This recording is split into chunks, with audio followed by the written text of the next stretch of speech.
Hello everybody, welcome to this week's live stream, an hour after the non-farm payrolls have come out, so we've got a bit of volatility in markets. Just to explain how this works, if you've never attended one before, I normally run them every Friday, and we have a quick look at the major events for next week.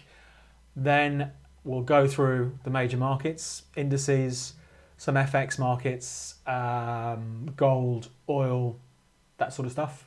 And then if there's any stuff that you want looking at, put it into the questions in the chat, and I'll go through those and we'll take a look at that and have a look at anything you want to look at. So I've got an hour today, but let's just go through some housekeeping. First of all, risk warning, this presentation is only for educational purposes. It does not contain and should not be construed as containing investment advice or an investment recommendation or an offer of or solicitation for a transaction in any financial instrument. David Jones accepts no responsibility for any use that may be made of these comments and for any consequences that result. You should consider whether you understand how spread bets, CFDs, futures, foreign exchange work, and whether you can afford to take the high risk of losing your money. Trading is risky. Okay, so we've just had the payrolls. Let's have a quick look at the markets, and then we'll go through next week's stuff. We had the payrolls. The US unemployment numbers came out an hour ago. The market was expecting, I think, 180,000 jobs to be added in April, and the number came in at 253,000.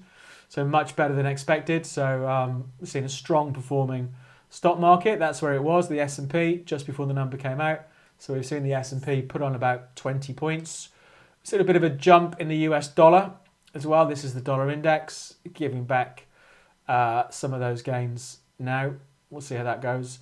Gold has fell sharply, was falling into the number anyway. It was about $2,038 an ounce and traded as low as 2004 so far.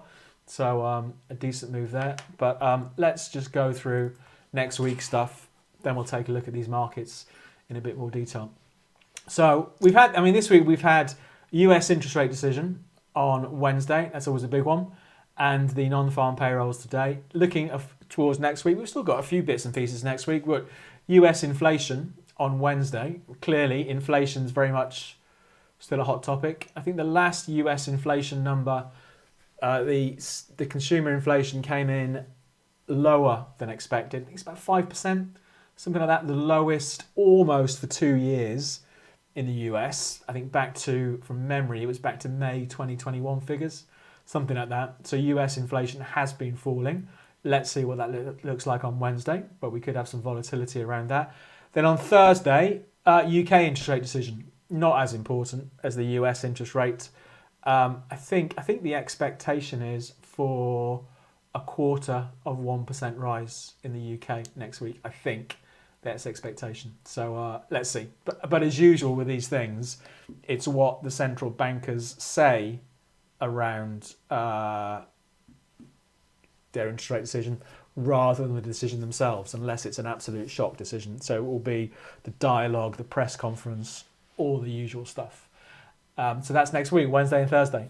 And of course in the UK on Monday, it's a bank holiday in the UK because of the coronation this weekend. But I'm guessing European markets are going to be open, US markets are open as normal. But in the UK, we're closed on Monday. A quick word from me about the trading course I run. There are two parts to the course. Medium-term trading, looking to run positions over weeks and months. 11 video lessons on that. Shorter-term trading, looking to run trades for hours and days. There are 7 video lessons on that. There are live webinars as part of the course. I did the latest one last night for those on the course.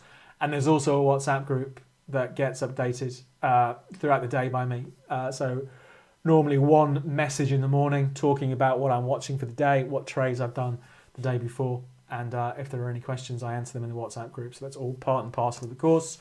I traded this public account from November through to January, a £4,000 account, and booked profits of just under £2,200 in that 3-month period.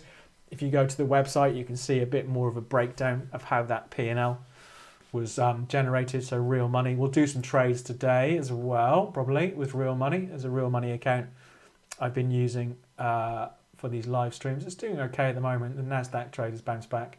More about that in a sec. So I traded this account with the approaches I outline on the course. There are 5-star Trustpilot reviews.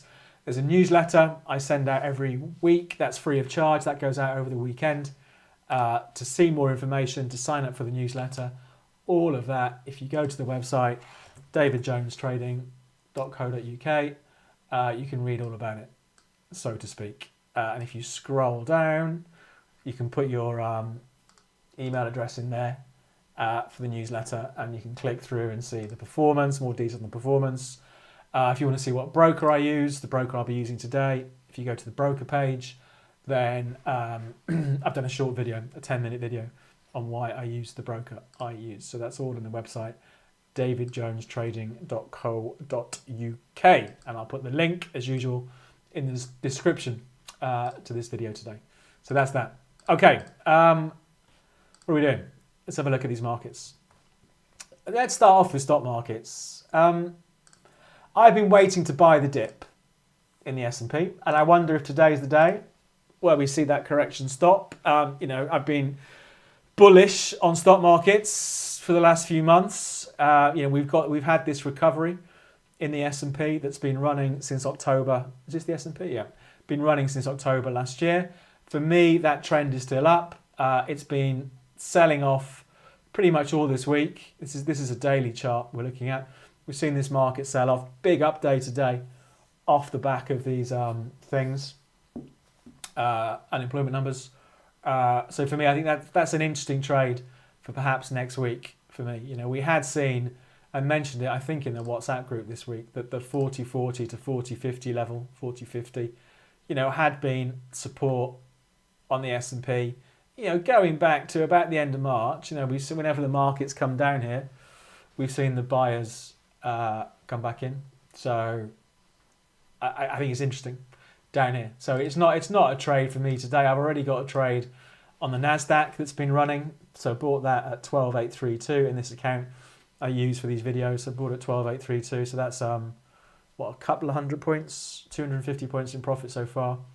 So I'm happy for that to run, and perhaps there's an S&P trade next week. But let's see how it finishes up today. Nasdaq, same sort of thing for the Nasdaq. This has been the trend for this year for the Nasdaq. Big support down at 12.4 on the Nasdaq.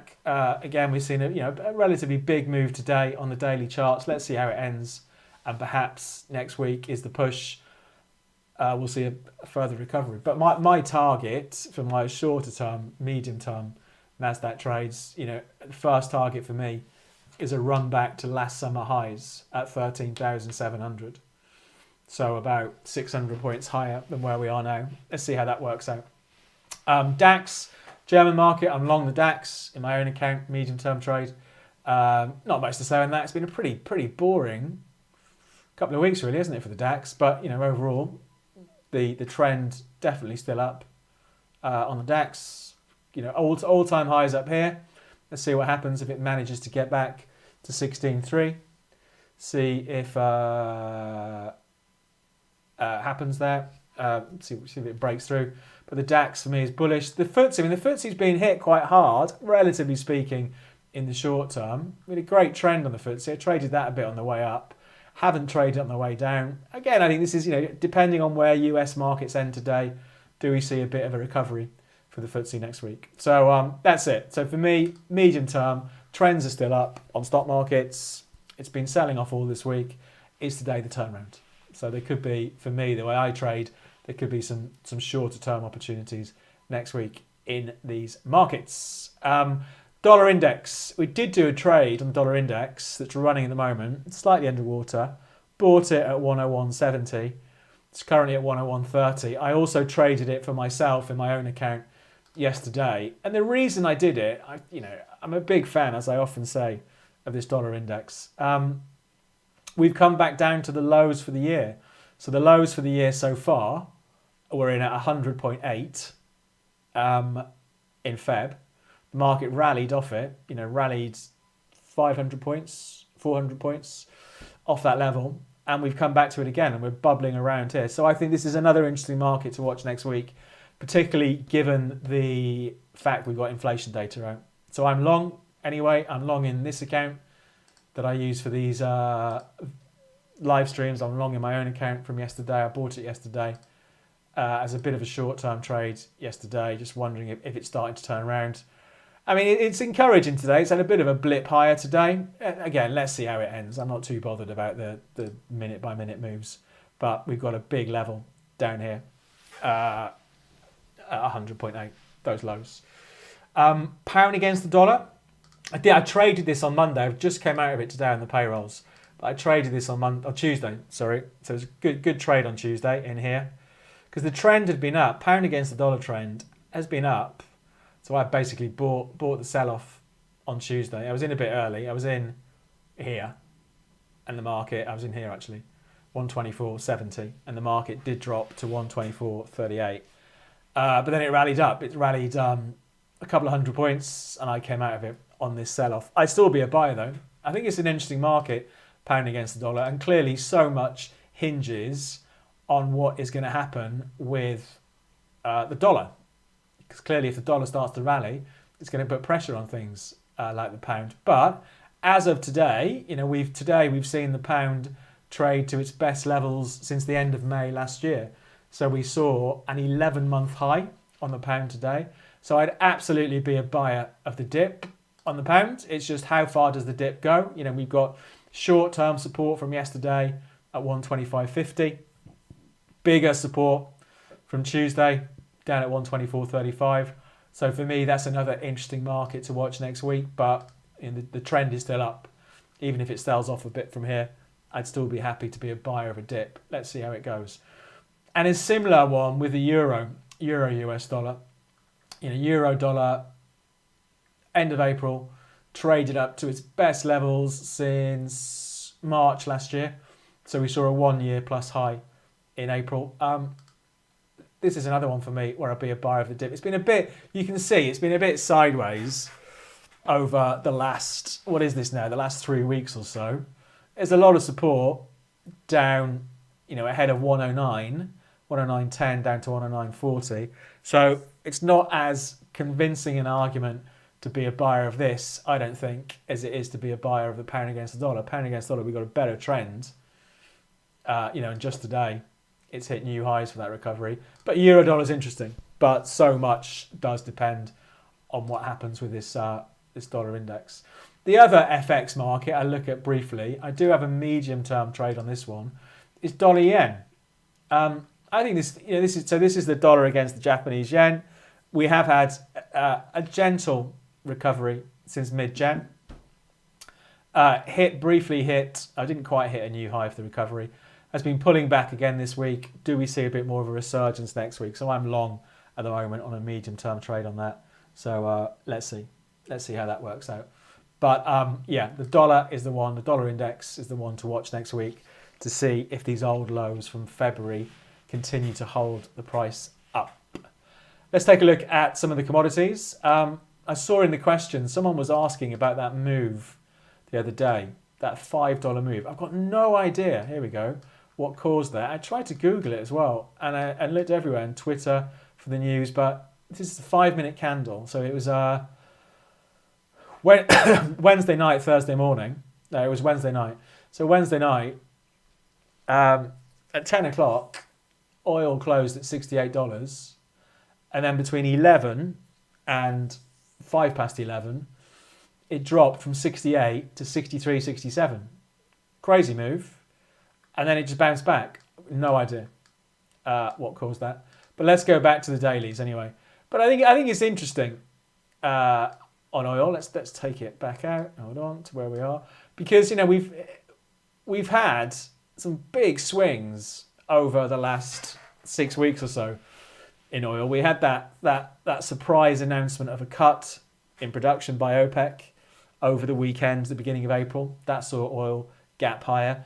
The volatility we've seen this week on that day, that weird sell-off day, briefly took out the lows from here, from March, and it's bounced back. It's bounced about $7 off that low. So we've seen a 10% move in oil off the lows over the last 24, 48 hours or so. So it's a big move. I must admit, I might still be tempted to be a seller of oil, although this is the bottom of the range. I don't really have a fixed opinion, or a firm opinion, I should say, on oil at the moment.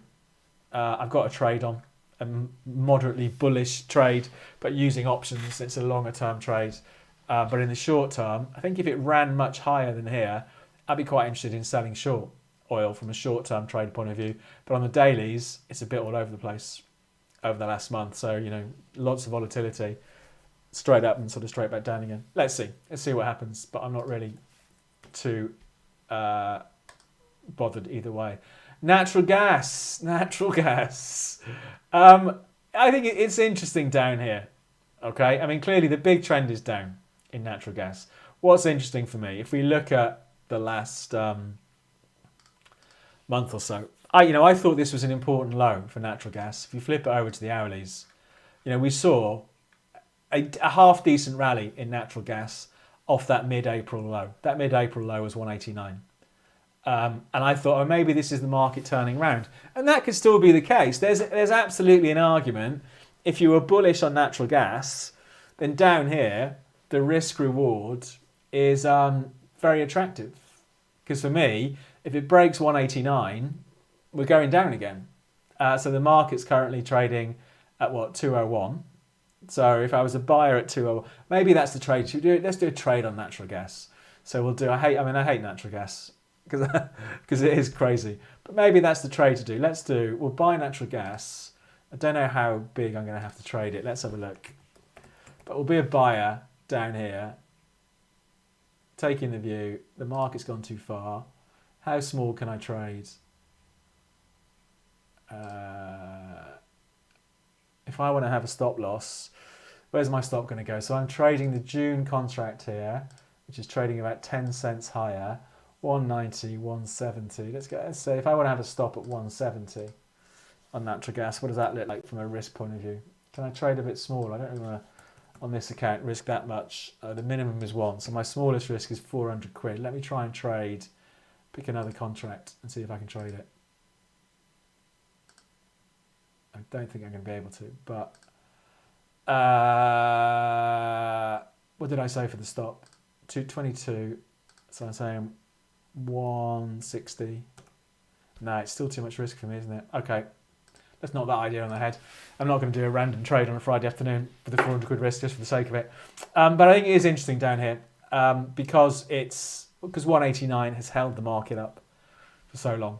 Or not for so long, since the middle of April, and we did see a decent rally off it.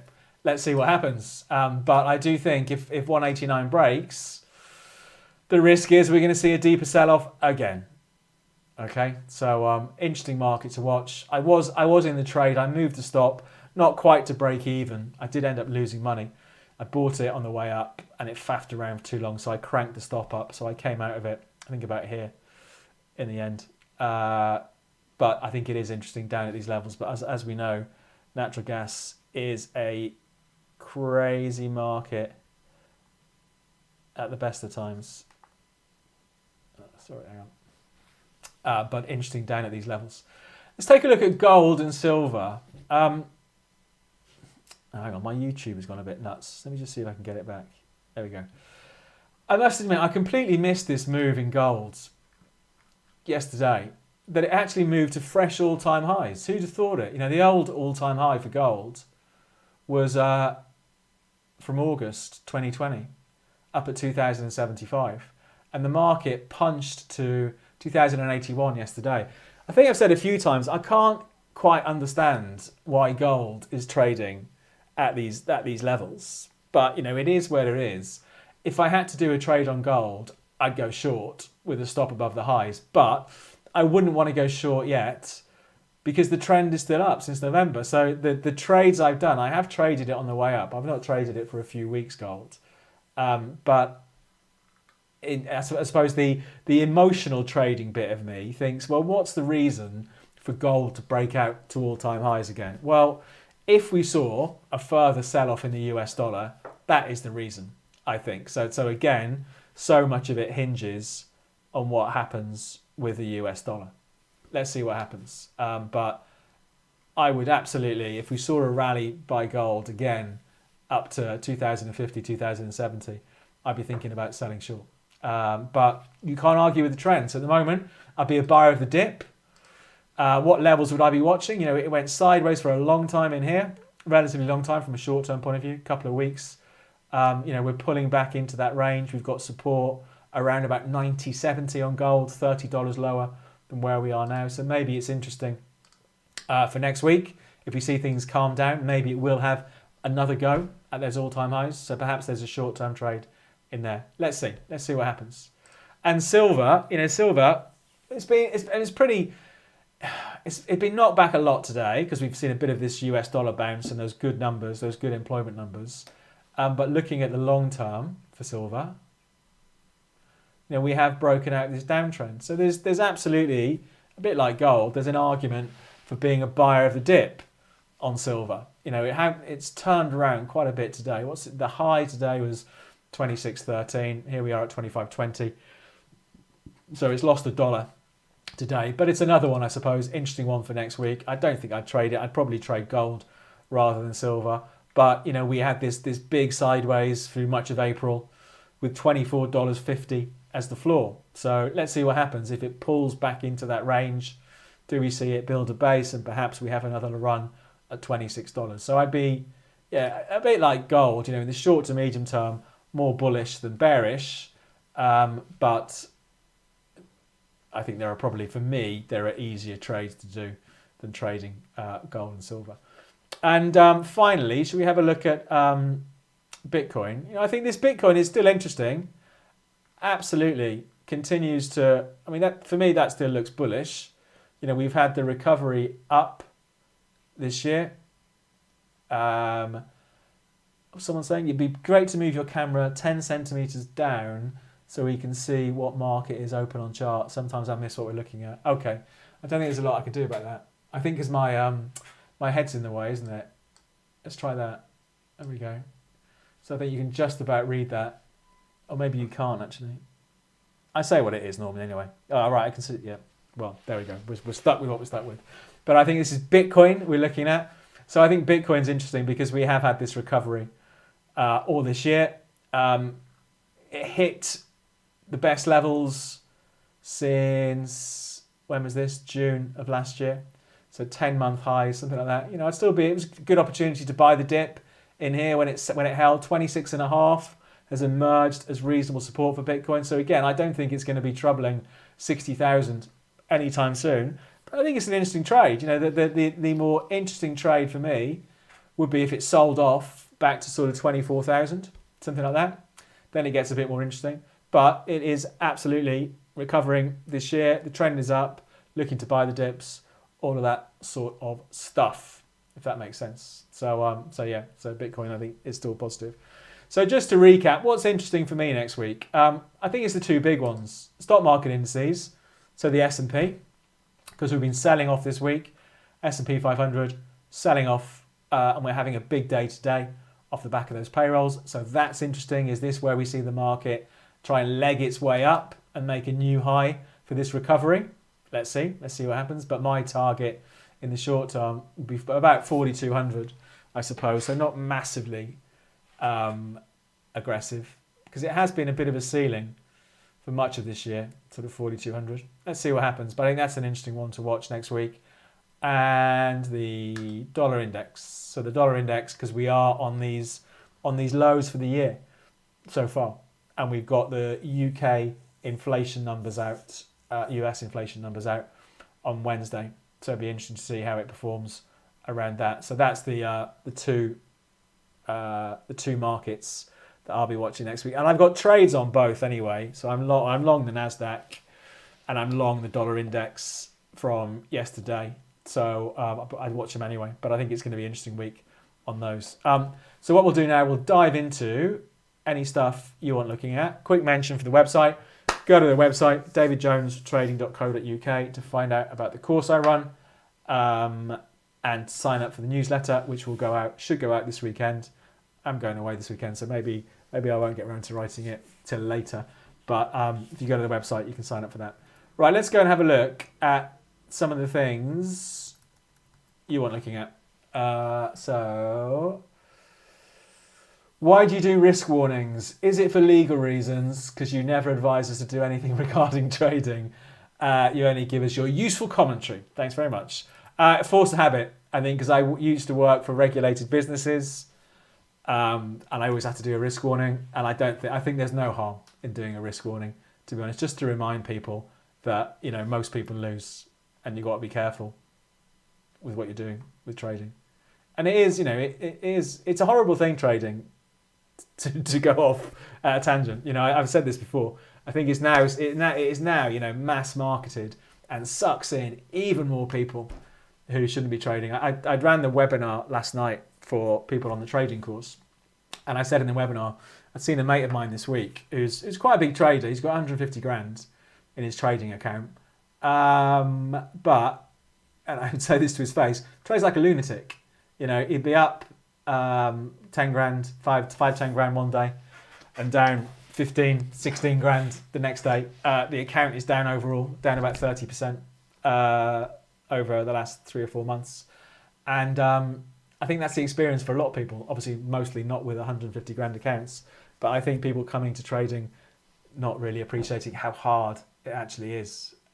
So I think that's why I still do my risk warnings, even though I think, as you say, I don't really have to.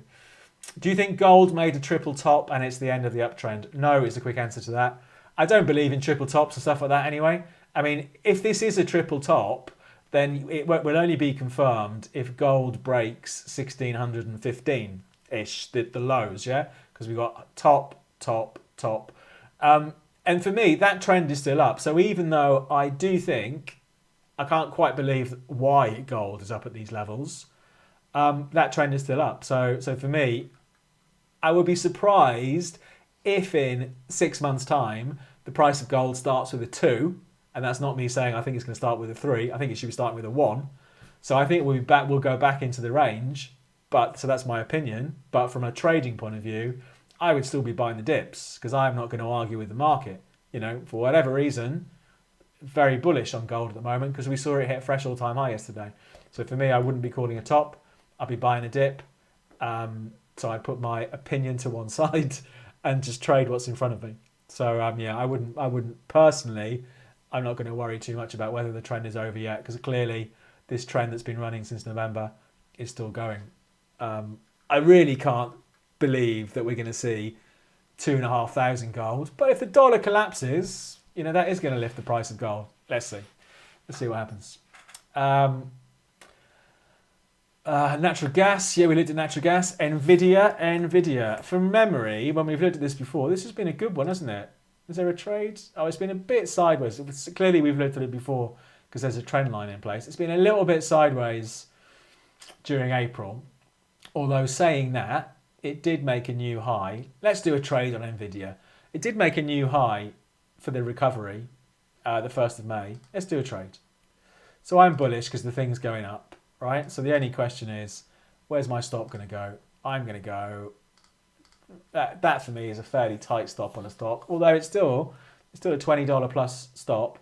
I'm going to go 250 to make it easy. I'm going to go 250. So I'm going to buy her at 280 with a stop at 250. So let's see, is it going to take off again from here? Let's do that trade. So I think it's bullish, although it has lost some momentum. We'll look at it in a bit more detail in a minute.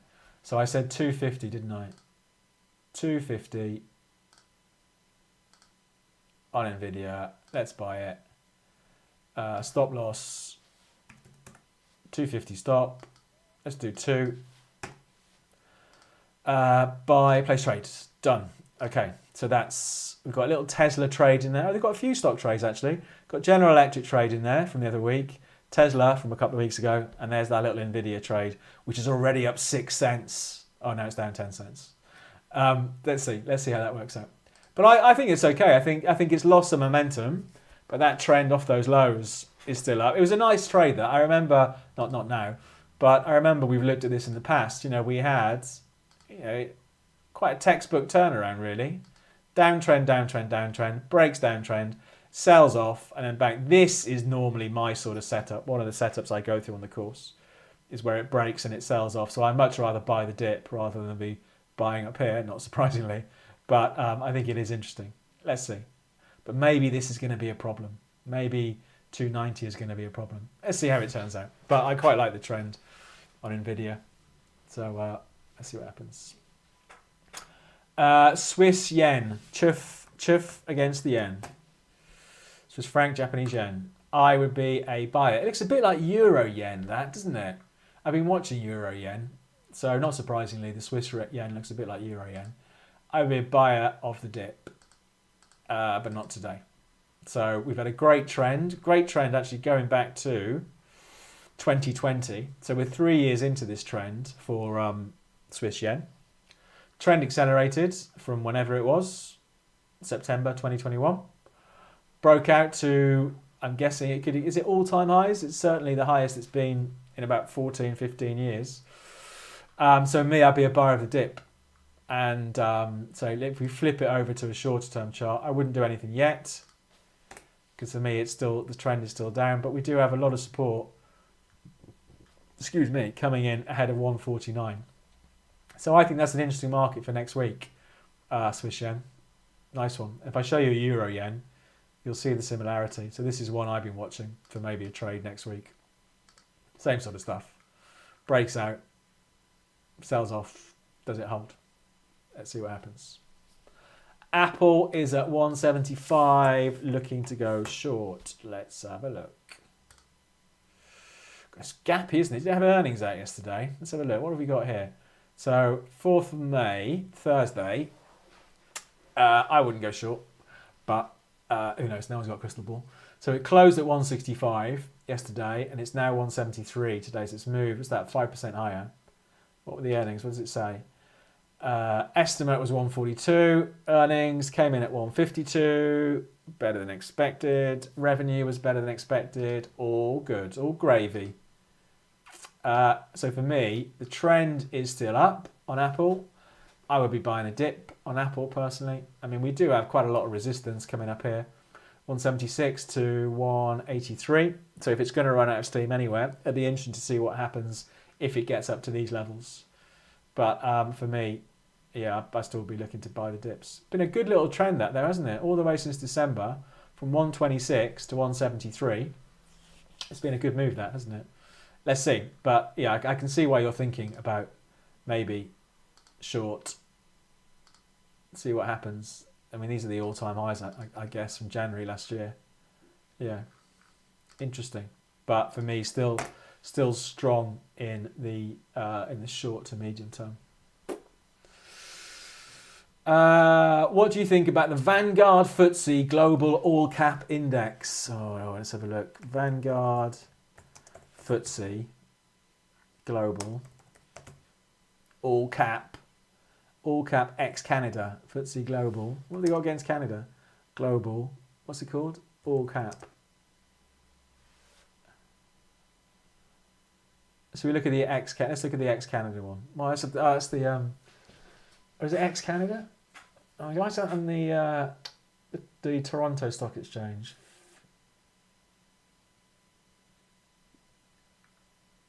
Is that the right one? Oh, let's have a look at it anyway. It looks all right, doesn't it? I mean, it doesn't. I mean, for me, I mean, as I've said before, I'm a big fan of ETFs on the S&P and the Nasdaq. It doesn't look massively different from a lot of other stock ETFs, does it? But if we were going to just look at it like any other market, you know, it is an uptrend, just about. I mean, it's stuttering. I don't know. It did make a new high. It's sort of stuttered a bit, hasn't it, since Feb? But I'd be a buyer. If I was a buyer, I wouldn't be a buyer today probably. But if I was a buyer, I'd put my stop the other side of 45 probably.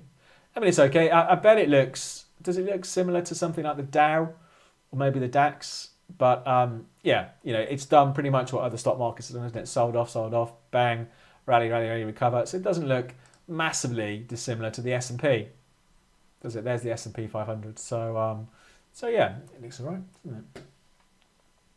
Bank Nifty. What is Bank Nifty? Nifty Bank. What is that then? Is it an index? Okay, it's an index. Is it the Nifty? The what's it? The Indian stock exchange. I don't know what it is. Anyway, I suppose if you wanted to go short, you've got a really good reference place to go short. I would, from a short term, if I was going short now, I put a stop above that high from December. But up until yesterday, we were still in an uptrend. So for me, I would be a buyer of the dip. The only question is, how far am I going to let the thing dip before I'm a buyer? So for me, I'd still be looking to be a buyer, but I would just be a little bit wary of these old highs from December last year that were a problem. IMGN, Immunogen. I'm guessing it's some sort of healthcare stock. Oh my god! I mean, what do you do? This is fruit machine trading. This isn't it? So no idea. So on Wednesday or on Tuesday, it was $5. Today it's $13. I mean, it's a punt. I mean, I look at something like that and think, oh, that's really interesting, but I've got absolutely no idea what to do. Because what would you do? If I bought it now, I'd want my stop the other side of $10 at the very least. So I'm risking 30%. I'm quite intrigued what the news has been. Have they found a cure for something, or is it a bit of a Wall Street bets crazy thing? Oh, ovarian cancer win. Fair enough. Phase 3 trial on ovarian. Immunogen has shaken off. Its CEO is calling it a home run trial success. Has slashed the risk of death by 33%. Fair enough. Compared with chemotherapy. All right, there you go. I would be tempted, if once it stops going up, I'd be tempted to go short. I mean, because clearly that sounds like a big breakthrough. And well done them. I'd be tempted to sell short, though, once it stops going up, which clearly isn't today because it's still going up. But an interesting one, but a little bit crazy. Mullen Automotive. What do they do? Oh my god, that's not it's not a great trend, is it? Oh, betting on it. The Mullen Army is betting on it being the next meme stock. Of course they are, because it was $380 in November 2021, and it's $1.53 today, isn't it? I mean, no, it's not one for me. I think I often say on these things, I hate these stocks. These are stocks for mug punters. Yeah, it's not trading, it's not investing. It's okay, I'll buy it and maybe it goes up, but maybe it goes bankrupt. So it's not one for me. But if you're in it, good luck with it. But the stock is still going down for me. It's like First Republic Bank, isn't it? Is the other one. That's are they actually still going, or are they have they disappeared? First Republic. I think they have. They've gone, haven't they? So they were another popular one with Reddit Wall Street Bets. February, $140 a share, and I think now they're gone. So those sort of stocks are not ones for me. Russell 2000. I was looking at the Russell just the other week actually. So another US stock market index, which I can't find on my list now. Here we go. I was thinking about being a buyer of the Russell. It's been a little bit sideways. Well, it's been very sideways actually, not just a little bit. It's been very sideways since June last year, and we're at the bottom of the range. So for me, if I was going to do anything on the Russell, I'd be a buyer rather than a seller, personally, just because we're near the bottom of the range. But it's been pretty unexciting. I'd much rather trade something like the S&P, for example, or the Nasdaq, that is actually trending, rather than the old Russell that's just a little bit side to side. The Russell, so not too exciting for me at the moment.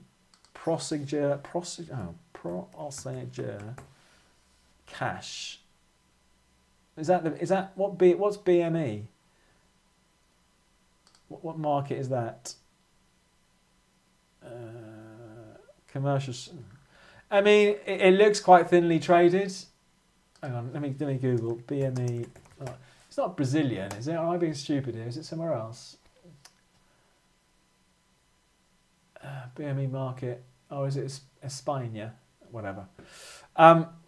Again, it doesn't really appeal to me. I suppose, you could make the argument it's near the bottom of the range again. Do you want to be a buyer? It's not one for me. Because again, it's another bombed out stock, isn't it? I'm not a fan of the bombed out ones. But, if you want to be a buyer, I'd put a stop loss under 50, whatever 50 is. 50 cents. Unipearl earnings were good. Uniper, lots of upside. Okay. Let's see, Uniper. This one. Is it this one? Okay, I can't even see that. Let's have a look. Uniper SE. Lots of upside. Okay. Okay, is that the earnings? Estimate. Okay, they did smash their estimate. The estimate. Now, you see, there's a question there for me. Okay, so the estimate was 0.02 whatever, and they came in at 0.8. So they did a surprise, a 3,000% surprise. But the stock hasn't exactly rocketed, has it? The stock has gone up a bit from 380 to 4.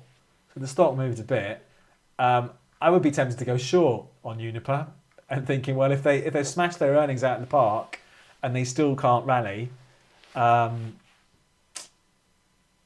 what's going to make them rally? Oh, is it hydropower output? Okay, but interesting. But no, again, not really one for me. We're getting a lot of these rubbish stocks today. I'm disappointed with the quality of the stocks that are getting chucked in. So no, I suppose at a push you could argue the trend is up, but these tiny stocks, just look at the volatility back here in November. Goes from 3 to 8.5, and then all the way and beyond back to 3. Too crazy for me. Tesla, I'm looking to go long, but I'm not very sure about it. Okay, let's see. Tesla, I am long at the moment. Is that making money? It's making a little bit of money, $10. I went long on the gap, wasn't it? I don't think there's a massively compelling argument to go long Tesla. I do think they are going to get squeezed, unless they do something. Their prices are all over the place. They raised prices this week after dropping them fairly consistently, I think, over the last few months. And they don't seem to have anything very innovative, do they? And it's quite not mature, but there's a lot more competition in the marketplace. Anyway, trend for me is down on Tesla since April last year. So we're 12 months into this downtrend. I did the little buy trade in here, just off the earnings, saying as it overreacted to the earnings, it's doing all right. If it went up to 200, I'd be looking to go short, though, Tesla, I think. So I think, for me, if I was actually looking to buy Tesla, I'd be quite happy to be patient and still sit on my hands at the moment for Tesla. It doesn't look like it's going to be zooming away anytime soon. Where is the dip on gold? Where would you enter? What dip is good enough to enter? Well, if you go on my trading course, there are lots of little rules I could have. But for me, I wouldn't do it today. But, it is a little bit how long is a piece of string, isn't it? Because we never know when a market's going to stop correcting. If we're in an uptrend and it's sliding off, we don't know when it's going to stop, do we? So we always have to embrace the uncertainty. And I think that's another difficult thing people have with trading. There is no certainty. But if it pushed back clearly into this old range, I think it's interesting because that old range had been support, hasn't it? Pioneer Natural Resources, PXD. PXD on the NYSE. Let's have a look on the dailies. Well, I think there are probably arguments for being either long or short this one. So this is a true fence sitter, this is. So you could argue, if you wanted to argue the bullish side, maybe it's more of a buy. The trend had been down since October last year, and we hit new lows only in March, so less than 2 months ago. New lows for the downtrend. The market has broken out, which is fair enough, has pulled back. Oh, maybe it is a buy. It's a speculative buy. Should we do it? Let's do this. How much is it? $214 a share. So for me, perhaps I think it's one of these ones, I think, where I would be happier waiting a bit. But, are we going to make the argument, well, the downtrend is over, perhaps the thing is going to actually reverse. So perhaps there is a trade in there. Did they have earnings out or something? What happened here? Oh, they just got upgraded. So for me, if I was a buyer now, I might have a stop. I might, again, because it's a trend reversal, I want to give it a bit of room. So I'll put a stop in at 195-ish. Let's see. I don't even know if this would be covered by a broker. But let's see if we can trade it. PXD. No. Maybe it's too small to have a CFD on it. Oh, hold on a second. Hold on a sec. No, I found it. All right, let's do a trade on that to get a trade on. So where am I putting it in? Default workspace. Here we go. So Pioneer Natural Resources. So what I'm saying, they're trading at 214 at the moment. So I'm going to go 190 for start. I'm going to give them a bit of room and see, is this actually a turnaround? Let's buy them. Am I going to have to risk too much? I'm going to buy 6 of them. That might be too much risk. Let's see what that looks like. 190. Oh, $148. Okay, let's go. Let's do that. Okay, let's put that one in. I think it's interesting. So there's my trade. I'm in the stock, and I've put the stop. There's my stop down at 190. And really, if it is going to recover further from here, if it pushes all the way back to here, it's probably not that brilliant a trade. But I think it's interesting. It's an interesting one down here. Let's see. We'll come back to it in a couple of weeks. Normally, I'd give it much more time to turn around. But I think in these live streams, it's always interesting to get a trade on, isn't it? If I trade on IBRX, where's the ideal support? I've got no idea what IBRX is. Oh, there isn't. Don't keep bringing this one up. Come on. This is Fruit Machine Trade. This is, oh, it's a different one. Sorry, I thought it was the same as the other one. My apologies. I think, again, it's another one where does your stop go? For me, I'd want the stop down about $2. The stock is trading at 420. It's a wide stop, isn't it? Personally, the trade I would do here, I would sell short. I would wait for this rally to run out of steam and look to sell. I wouldn't sell today. But when it's run up like a rocket like this, it's too hard. For me, it's too hard to have a sensible place for a stop loss. You know, the closest I'd want my stop, which would be ridiculous for me, would be underneath this little low from the last hour or so yesterday, which is still nearly a 20% stop loss, you know, because the stock was being so volatile. I think with some of these smaller companies, it's great if you're in it, but, you know, I bet most of these people who are in this have been buying it all the way down. So yeah, there wouldn't be a trade there for me on that because it just moves too much. It's just too volatile for me. TPW, Temple and Webster. TPW, Temple and Webster Group, Australian Stock Exchange. What do they do? Retail trade, specialty stores. I suppose. I mean, that's interesting. You could. I think this could be a bit of a slow burner, but you could make the argument that, you know, it had been Temple and Webster had been in a downtrend. So from 15 Aussie dollars, I'm guessing, in August, trades as low as 3 in July of last year. So in 12 months, drops 80%. Is it trying to build a base and turn around? It's interesting. So if I was a buyer now at 381, I'd need a wide stop again, but I'd put my stop loss the other side of $3. So it is an interesting one. But another, you know, stocks tend not to move that quickly most of the time, do they? So I'd be happy to be a bit more patient on that and see. We looked at the euro US dollar, so we've done that one. And Legal and General, UK stock, Legal and General Group. Looks a little bit boring to me. I mean, what would you say? I suppose the trade I would do, so we've had, what have we had? They've gone ex-dividend here, which is why they've fallen, or one of the reasons they've fallen. I would be a buyer. So it's a bit boring. If you look at the last 12 months or so, we're a bit sideways, aren't we? So if I had to do a trade, the trade I would look to do would be to say, oh, we're near the lower end of the range. Are we going to knock our way back up to 250? But it's not the most exciting thing, I think, for me, as far as I'm concerned, that one. But that's the trade I'd do.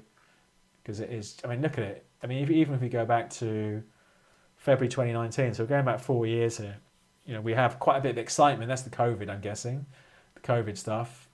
But broadly, pretty sideways, isn't it? So I'd be a buyer on the assumption we're near the bottom of the range.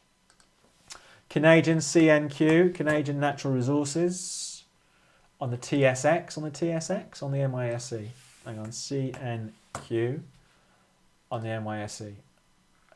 Again, it's a bit boring, isn't it? It's a little bit boring, a little bit sideways. And it's in the middle of the range. And for me, I hate these ones that are in the middle of the range because you've got 49 as the lows, 62 as the high, and at 57, it is slap bang in the middle of the range. So it's a bit of a nothing one for me, I think, Canadian Natural Resources. Deutsche Bank, and then I think we're going to wrap things up. Deutsche, are they getting hit hard? Deutsche Bank, there must be a German listing, mustn't there? Deutsche Telekom, Deutsche Bank. Okay, let's go with the NYSE one. That looks a bit, is there not a listing? Why is it not listing a German listing? I know I'm spelling it right. Oh, no. Deutsche Bank. Oh, there it is. Deutsche Bank. Okay, whatever that is. It's interesting, isn't it? I thought that could have been hit quite hard, given what's going on with banking stocks at the moment.